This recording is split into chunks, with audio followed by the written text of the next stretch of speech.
Hi, I'm Dr. Taylor Jones, and this is Language Jones.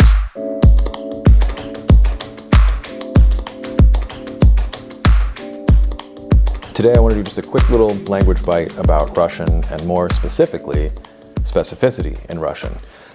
This is a topic that had vexed me for years. I first started studying Russian before I started my PhD in linguistics, and so I didn't really have a good understanding of what I was looking at here. And I was studying with a friend who was taking 6 months to study Russian in secret before going to St. Petersburg to surprise someone. So that's a whole different story that I'll definitely tell sometime because it's fantastic. But at that time she asked me, what's the difference between что-то and что-нибудь? And these are usually translated as something and anything. And so I looked it up. I read through different resources, textbooks, grammars, websites, whatever. And everyone translates it as something and anything. But this is not right. So what's actually happening is it's a question of specificity. The to indicates it's a certain something, and the nibud indicates that it's any old thing. I actually really like translating this as or other. This was my big realization today, that что-нибудь is something or other. I have that in my own dialect of English. It makes perfect sense to me. It's really easy to translate, and it works where this something and anything distinction breaks down. So something and anything kind of works if you say, like, I'm looking for something to eat, or I want anything to eat, although it's kind of unnatural to phrase it that way. But it really starts to break down when you get to other words like кто-нибудь and где-нибудь and all these other uses of нибудь, whereas or other works perfectly across the board. And so what's actually going on here,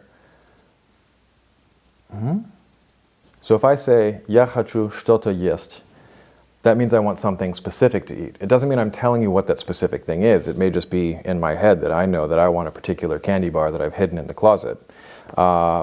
But I'm saying I want something to eat.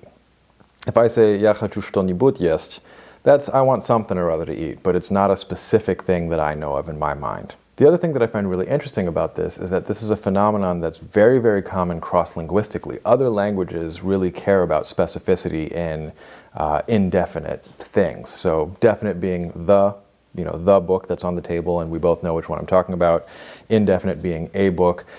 And then there's this division of specific versus non-specific. So a book, a certain book that I have in mind versus, some book or other that I have in mind. Where it's not a particular book, I just am thinking a book. This is something that occurs very, very frequently across languages, and it's not something that I've really ever seen explained in textbooks for people who are learning foreign languages.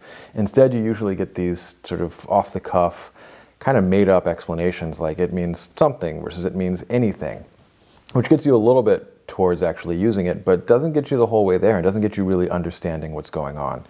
So I think this really illustrates the benefit of learning about linguistic typology, learning about semantics, learning about linguistics, and ways in which that really helps language learners, even though, I'm not going to say that everybody has to study linguistics just because I like it, but what I will say is if you're out there and you want to learn more than one language, more than one foreign language, understanding how language works, capital L, is something that's going to be really, really helpful for a lot of you out there. So that was today's little language bite. Leave a comment below, like and subscribe, and if you have any questions about anything in any language, send them my way.